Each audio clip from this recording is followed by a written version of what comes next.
Chapter 13, Highways and Airplanes. "You've got to be kidding me!" Marv glared at me with eyes colder than the fast-approaching winter. "Gore, I'm gonna kill you!" I looked down at the table. "Seriously, man," he said, "I'm gonna kill you. Not only did you ruin both our lives, but now you've got us both killed. At least I would have been alive in that freakish prison for the last year of my life. Now I've only got about a week to live." A deep cold soaked my body. He was right. I'd killed us both. Somehow, I'd managed to make things even worse than they were before. I'd be lucky to even keep the title, Worst Friend in the History of Middleton now. "I believe we literally only have a couple days or so to live, actually," Stasha said in a low voice. "There are scarcely enough tomatoes in the garden to last the three of us even 2 more meals, and that's really pushing it." I put my head back into my hands. No, we couldn't give up that easy. I pulled my head back out. "There's got to be something we can do." "Course there isn't, man." Marv sprayed more saliva across the table. "We need fire to cook food and stay warm. We got no chance without it. Now that I think about it, that's why the patrol put practically no guards at the border. They knew we were chicken feed if we left Middleton, so why bother beefing up the border or sending a patrol unit out here?" I barely heard what Marv said, as my mind churned on frenzy mode. Raw meat. We can eat raw meat. It's a risk because there's a chance we can get sick from it, but it'll keep us alive at least a little longer. "Oh, great." Marv leaped from the table. "That solves the problem, then. We can stay alive a full week until we freeze our little rears off. Great thinking, man." He paced in the middle of the room. "What about the tribes outside town?" I asked. "Maybe there's a way we could live with them. You know, integrate ourselves into one of their groups or something." Marv snorted. "They're a bunch of savages, remember? They eat kids, man. No way we're gonna go anywhere near them." "We don't know for sure they eat people," I said. "That's just what we've been told." "So you're saying you don't believe anything the Middleton rulers told you?" Marv shook his head, his face as red as the tomatoes in the garden. "Well, they obviously haven't told everybody everything about how Middleton's run. And, well, I was about to tell him and Stasha what I found out at the manor, about how it had power and the Badalux family didn't bother to tell the rest of Middleton, when Stasha said, 'I think Goran has a point.'" No way. She liked my idea? Again? I could definitely get used to this. She leaned forward, her dark gray face more vibrant than I'd seen it so far. "Maybe those tribes did consume children in the past, but Middleton hasn't come in contact with them in a long time. They stay away from us because we have old world weapons, but maybe the tribes have evolved after all these years. Maybe they've become more civilized and wouldn't mind having some help. Marv, you could hunt for them." She turned her head to me, her eyes glinting. "And Goran, you could be an extra pair of hands for whatever they need. Perhaps you could transport heavy things for them, like how you and I carried VOs our whole lives. You could even take my backpack if you'd like." My heart plummeted to the wooden floor. What? She still wanted to split from us?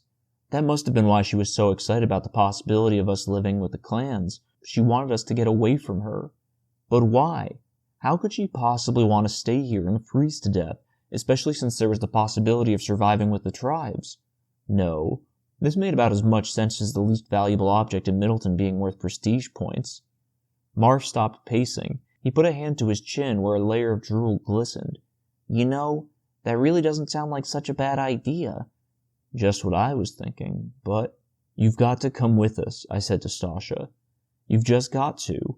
No way you're going to stay here and die in a few days." She stared to my left, refusing to make eye contact. "Be honest," I said. "What are you hiding from us? Please tell us. You can trust us." Her gaze meandered to mine, and I leaned forward with what I hoped was an honest-looking, trustworthy face. Her expression grew rigid, and she put her hands on her hips. "That's preposterous. I'm not hiding anything. Positively nothing." "Yeah, right. Then why in the history of the Badalux family would you possibly rather stay at this death sentence of a house than go someplace where we might actually have a chance to survive?" "I gotta be honest, man." Marv trained his gaze on her. "I don't get it either." Her firm expression dropped. Her lips trembled as she glanced back and forth at us. Tears crept into the corner of her eyes, and she feverishly blinked them away with her long, delicate eyelashes. I leaned back. Not quite the reaction I was expecting. "Just think about it," I said. "If it works out with the tribes, you'll actually live until you're 17. At least you won't be in Middleton. Clearly she had a lot of beef with the town, so it had to be a good tack. What do you think? She nodded slowly. A couple tears slid down one of her cheeks, and she wiped them away with her fingertips. Okay, she murmured, so quietly I almost couldn't hear her. Okay, I'll go. You will? She nodded more firmly. Yes, I will. I'll go. I wanted to ask her again what she was hiding, but whatever it was, it looked like it was too personal. At least she was coming. That was all that mattered. Marv sat back down, his eyes hard. Okay, let's try that. Tomorrow we'll officially leave Middleton. We'll eat some tomatoes in the morning, and I'll hunt on the way with that nasty fire poker. I'll call it Marv's Nasty Fire Poker of Death. I barely stopped myself from rolling my eyes. Sounds good to me. I sagged deeper into the chair. At least we had some kind of plan, and Stasha was coming with us. My eyes started to drift shut, and I forced them back open. Well, I think I'm going to hit the hay, Marv said. No pun intended.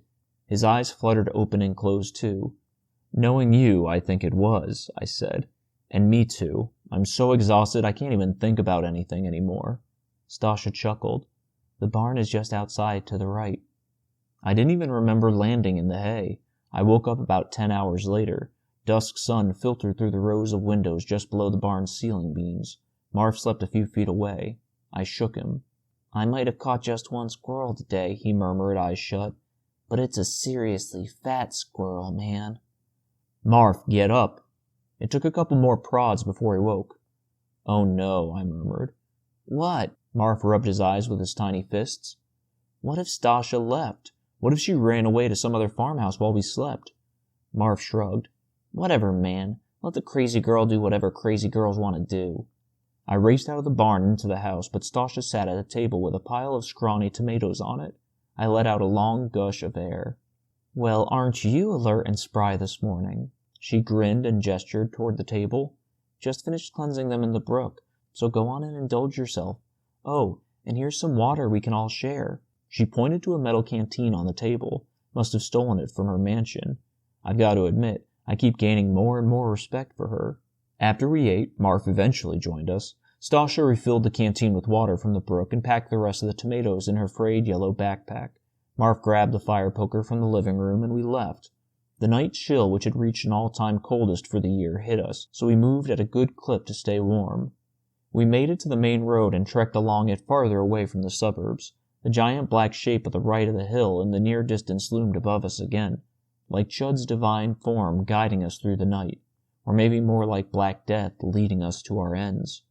I pointed towards it. What's that, Stasha, you know? Not entirely.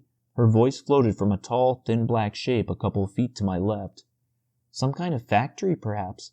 I studied it a couple of weeks ago. Great! Marv, a short black figure to my right, huffed. He carried the fire poker in one hand. The sharp, gnarled end glinted in the moonlight. Another one falls to the curiosity disease. One thing I know for certain, though, she said. Something's going on over there. Every once in a while a car approaches from the suburbs and visits it. What kind of car? I asked. Well, it's kinda crazy, Marv said in his typical sarcastic voice. But it's got like 4 wheels, man, you know, like every other car in Middleton. And it's got like windows on all sides and seats inside. And it's pulled by these like giant hairy beasts that... A really fancy and shiny one, Stasha said.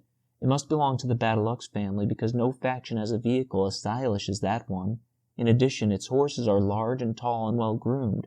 They pull the car quite easily. Yes, I quite agree with that description. Even in the dark I could make out Marv as he stroked his chin. As good a friend as he was, sometimes he could be a real pain in the butt. Weird, I said. What are the rulers doing way out here? Plotting to destroy the world, of course, Marv said. One empty farmhouse at a time. He inhaled extra loud and quick. We could be next. As annoying as he was being, maybe it was a good thing we were moving away from the farms. I'm not certain, Stasha said, but one time I observed them as they entered the gate of the factory or whatever it is. I'm not sure how they did it, but it appeared as though the gate opened on its own. It was quite precious, that much I'm positive. Power. Every hair on my arms reached for the stars. That must have been how they did it, with power. What do you mean? Stasha asked. There is no better time than then. so I told her and Marf what I had seen at the ruler's mansion. They both stayed quiet the whole time. So the manor has power, I said, and the Badalux family never told us, and now this other place has it too. Sounds to me like you're just both ranting LIN psychos who are seeing things, Marv said. Before you know it, you'll think I'm power and... No, that makes a lot of sense, Stasha said. If the rulers have one building that has power, then it's not far-fetched to imagine they have another. And if I'm power, Marv said, it's not hard to imagine other people being power too. Come on, Marv, I said. Even you have to admit this is pretty insane. The rulers have obviously been lying to us, and for a while. That might be true, Marv said, but I bet there's a very good reason for it. And just so you guys know, there's no way we're stopping to look at the building or its gate on our way out of Middleton, okay? We're not even gonna glance at it when we walk by, alright? I sighed. If you say so. Way to ruin the fun, Marv. That would be too risky anyway, Stasha said. We don't want the Badalux family or anyone else witnessing us. She had a point, and now that I'd told them about the ruler's mansion, it felt like a huge transport car had been lifted off my shoulders. Too bad it didn't help cut back on the chronic, ever-growing aches and pains that ailed my body every time I took a step, thanks to the plague. Even a full night's rest didn't help much in that department. I also saw a nurture faction that night, I said. It just popped out, like it had to squeeze loose. Fascinating, Marv said with a dry voice, considering you spent the first 9 years of your life in one. I ignored Marv and explained how I heard a baby cry on my way back from the manor, so I spied on a nursery. It was awful. Just looking at the baby the Razor held made me want to hold my own kid so bad, you know? I glanced at Stasha's dark shape. Or maybe I should say, our kids. I coughed and shoved my hands in my pockets. It was still a pretty awkward subject. Tell me about it, Stasha said with a flat voice. That's exactly how I felt when I went in search of our twins. Sometimes it's all I can dwell on. So when you looked for them, I asked, did you pretty much do the same thing I did? Try to peek in at nurseries at night? Essentially, she said. All I knew beforehand was one minuscule piece of information I had picked up in my nurture faction. What was that? I asked. Yeah, what was that? Marv asked, because we're all just dying to know. Well, Stasha said, one time I overheard 2 of my Razors conversing in the nursery. They just received a new baby and couldn't recollect its name, though they knew its parents' names. Then the younger Razor said the baby was a male, and the older, more experienced one said that meant the child had the same name as his father. Oh, I said, so a baby gets the same name as the parent of its sex? At least the first name. Now that I thought about it, that was a terrible way to name people. If Stasha was right, and there really could be some way for everybody to have more freedoms, then maybe people could have different, more fun names. Names they'd want to have. Would definitely be an improvement. So Razors do know the names of their kids' parents. That's correct, Stasha said. Probably because one of their roles is maintaining the reproduction factions as well. I imagine part of that duty is naming each kid they assist in birth, and the rules must state they do so according to the baby's sex and parents. She said that last part as if it was a bitter piece of food in her mouth. Not a big fan of Middleton rules, I took it. No surprise there, and I had the same feeling toward them. Where did you give birth in the reproduction faction anyway? All I could remember of the place was a large room with a counter and aisles of shelves, and 2 doors that led to bathrooms in the back, one with a male symbol on it, the other a female. An old storage room in the back to the right of the bathrooms, she said. Rather spacious, and they had a mattress in there. Quite comfortable, actually. Ah, I said. Anyway, so that means there are probably 2 different nurture factions where there's a baby named either Stasha or Goran. Correct, Stasha said in a soft voice, and I understood her pain, all too well. Even though it was such a small thing, the names of our kids, I would have given anything just to know that much. Suddenly I had the urge to reach out and grab Stasha's hand, tell her I knew what she was going through, but that would have been too awkward and weird. Well, Marv said, his own voice low, at least he respected the awfulness of the situation. It's still pretty much impossible for you guys to find your kids, no offense, but you can't just go sticking your heads through open nursery windows and asking if they got a baby named Stasha or Goran.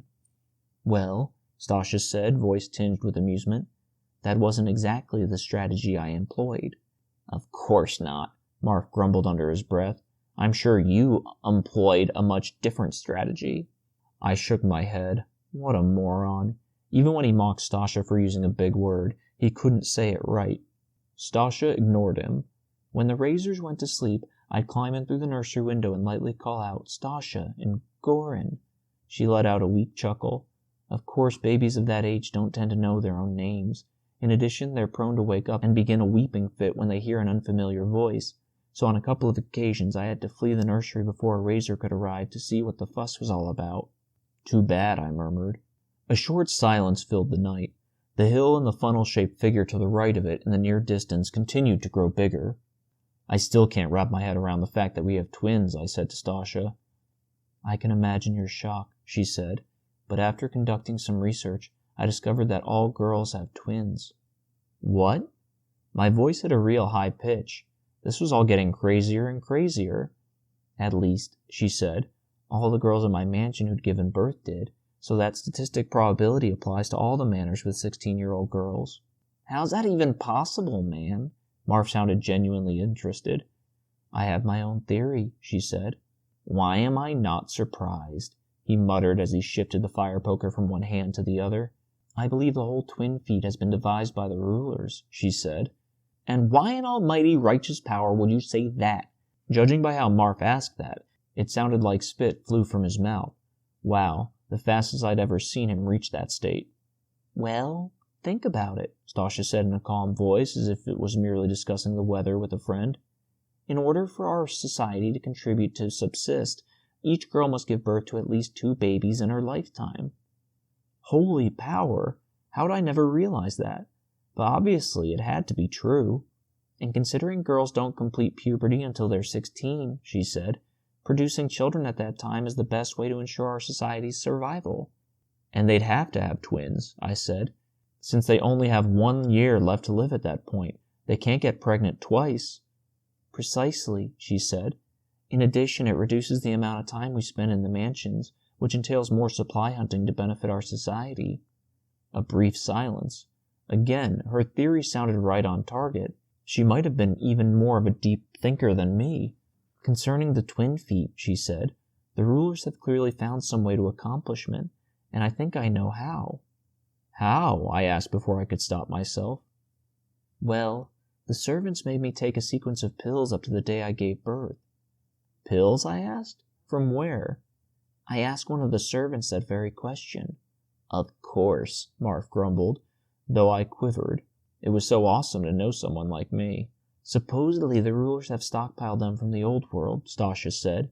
"In any case, the servants told me the pills would assist with the birth and make it less painful, but the birth was still remarkably excruciating, so I have a hunch that, in reality, the pills were the culprit for me birthing twins, same with all the other girls as well." Let that sink in. Wow, the rulers obviously know a lot more about stuff than they let on. You know, with their advanced birth pills and having power and not telling the rest of Middleton? My gut churned. It all felt off. I still don't get why they'd hide all this stuff from everyone. "I think it makes perfect sense, man," Marv said. "I mean, there's no reason for everybody to know everything about how Middleton's run, right? Like, why should us boys have to know that girls have twins? As far as I'm concerned, the Bad Luck's family secrets keep society functioning without kids constantly asking questions or prying into things that aren't their business. That's what I say." As much as my gut still churned, Marv had a point, but Stasha had a lot of good points too. I let everything said up to then that night stew in my brain, and I had the feeling that Stasha and Marv did the same. After a couple hours, it was still night, and the farms just seemed to keep going, though the huge looming funnel-shaped figure grew bigger and bigger. We stopped on the side of the road and Marv tried to hunt. Stasha and I sat on what was left of a decaying curb while he plodded around in a patch of woods nearby, louder than a raging thunderstorm meeting a hurricane. Not to sound mean, I said to Stasha's tall black shape, which sat on the curb a few feet away, but I really don't know how he catches anything with all that noise. He must not be that bad at setting snares. Stinks we don't have any. She laughed. "I don't consider you mean at all." My heart drummed in my chest. But I empathize with Marv. But I assume the kids in your faction teased him a lot. Yeah, probably because he's not a very good game hunter. I suppose that's why he's so, well, arrogant.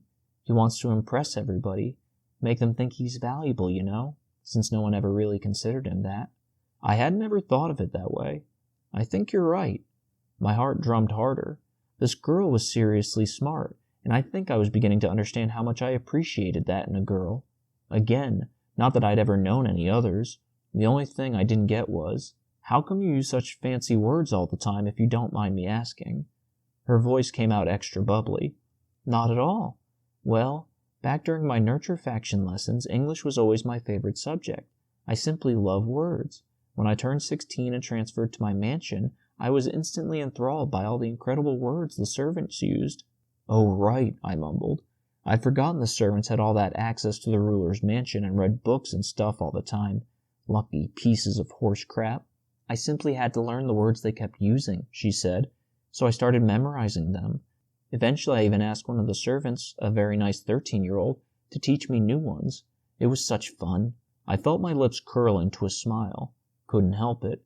Her excitement was contagious. But the first time I met you, back near the reproduction faction, you already knew some big words, and you must have just transferred to your mansion. How'd you learn them already? Well, most girls don't actually get pregnant until they've been at the manor for a whole month. I believe the idea is to have the girls blown away by the manor's superior amenities before their children are cruelly ripped away from them. Probably lessens the blow a bit and makes them think twice about fleeing, knowing they wouldn't have such lavish amenities anymore. Obviously, it didn't work on me. She let out a dry chuckle. Good for you, I said. No doubt about it. This girl was a thinker, like me, and should, power bless him. Thanks, but yes, I adore words. I expect I'd love to read if I'd ever been taught how or was permitted to own a book. I even asked the servants if they could bring one over to our mansion once, but they're not allowed to, she sighed. That's another thing the average citizen ought to be able to do. Read. Yeah, that'd definitely be cool. So my fancy words don't bother you? No, I think they're priceless. I wanted to say more, like that she was priceless, when Marv blundered through the foliage that lined the side of the street. No luck, he grumbled, and I'm freakishly starving. Same here, I said as Stasha said. Me as well. She unzipped her backpack and we dug into the tomatoes. When we finished, she said, Only enough left for one more meal. She filled the metal canteen with water from a stream Marv found while he'd hunted, and we set out again. A half an hour later, woods replaced the farmlands on both sides, and a half an hour after that we made it to the massive funnel-shaped building. My body tingled as we walked past it in the forest along the side of the road, so nobody in the building could see us. If Marv wasn't there, I'm not sure how I'd be able to keep myself away from the place. I might have even climbed a tree to get a better look over the fence. Don't be stupid, Goran. That's what got you into this mess in the first place. But then again, maybe Stasha would think it'd be a brave thing to do. In another half an hour, we rested in a clearing off the side of the curve in the road, the funnel-shaped building now a large black shape in the near distance behind us. Check it out! Marv stood by a boulder on the far side of the clearing. Stasha and I joined him. The edge of the clearing overlooked a steep downward slope. The moon and stars cast enough silvery light to reveal a narrow road, probably the one we'd been walking on, in the near distance. It wound its way down the hill and joined a street that must have been at least 5 times larger and ran horizontal to us. I'd never seen a road that big before. Another massive road ran parallel to it on the other side. A short, crumbling concrete wall separated them. A highway! Stasha's voice came out extra high. Highway? The word sounded familiar. They're huge roads designed for an abundance of cars. Oh, right, I said. They connected towns and states in the old world, but for real faraway places, people needed to fly in some other crazy types of machine, right? Airplanes, Stasha said, again in an overly high voice. She really loved words, didn't she? That's it. Yeah, that's it, I said. I've got to admit, ever since I learned about airplanes, I wanted to see one for myself. You know, study it. Try to figure out how it worked. I always wanted to be one of those kids up at the manor who examined the VOs. Just saying that tugged at my heart. I'd never had a chance to study those VOs, and now I wouldn't even be able to see the mansion again, not even another glimpse. And I personally believe the Badalux family should have permitted you that job. Bitterness clung to her voice. This girl was seriously too priceless. Marv, on the other hand, stiffened at my side. Anyway, I said before Marv could butt in with another of his obnoxious comments. I always wondered if the Badalux family had an airplane at the mansion, but I didn't see one there. Well, if I ever own one, Stasha said, you can analyze it. We both laughed. Thanks, I said. Marv grunted. You guys should go back to the reproduction faction and make some more LYN-prone babies. Anyway. I pointed toward the highway. Looks like there are some tribes out there. Dark wilderness expanded past the two massive roads that ran parallel to each other. It stretched toward the horizon and from left to right as far as we could see. Small, random parts of it glowed a faint fiery orange in the distance. Had to be where some societies lived. I rubbed my hands together, which had suddenly become clammy. I prayed we weren't on some suicide mission. Not that we had much of a choice, though, really. Okay, here's the deal, Marv said as authoritatively as someone who hadn't hit puberty yet could. Tomorrow I'll go down and try to talk with the leaders of a couple of the clans. See if they'll take us. Just you? I asked. No use risking all of our lives. Plus, I got this, man. In the dark, I could barely see him puff out his chest. Yep. Stasha was spot on. He wanted to prove to us how valuable he was. Funny how normally I'd try not to roll my eyes, but now I felt bad for the guy. What about food? I asked. We need someone to hunt. Marv snorted. Turns out the fire poker is not all that great of a weapon. Anyone would probably hunt as good as me with it. Why don't you guys give it a shot while I'm gone? But we'll do this all tomorrow. I'm beat. That much was obvious. He'd been real sluggish the past hour, hunched behind us the whole time. Sometimes we'd had to wait for him to catch up. Me too, I said. Even though I'd had 10 hours of sleep a few hours ago, I was still a little off my sleep schedule because of the long trek the night before. I could use a reprieve as well, Stasha said in the middle of a yawn. She was probably right on her schedule. Marv snorted at the word reprieve, and I nudged him in the ribs with my elbow. Ow, he said. We sprawled a few feet away from each other in the middle of the clearing. The cold ate through my sweat-soaked clothes and into my bones. If only we could start a fire. But even way out here, it was way too risky. What with the savage tribes being so close. Sure, we were going to try to communicate with them tomorrow, but if they turned out to be hostile, it was better not to show that the three of us were camping right out here on this hill for the night. I wrapped my arms around myself to try and fend off the cold. Probably would have been a bad idea for the three of us to sleep curled up next to each other to generate heat and make us warmer, but that would have been awkward, and I wasn't going to be the one to propose it. Not that I wouldn't have minded sleeping real close, or even against Stasha, of course. I let out a sigh. No doubt it'd be a pretty rough night, though with any luck, it'd be the last of that type. I tried not to think about all the gross, creepy-crawly bugs that might explore me while I slept. Everyone quiet. It felt like the sky, including all of its planets and stars, squished me into the earth. It was because of me that Marv and I were in this horrendous position. I placed my hand in my pocket and wrapped it around the necklace. Somehow we'd pull through this, but tomorrow was a huge day. Tomorrow we'd find out if one of the tribes would take us in, if we'd survive longer than a week. I hoped with every speck of my being none of them ate Marv and then came for Stasha and me.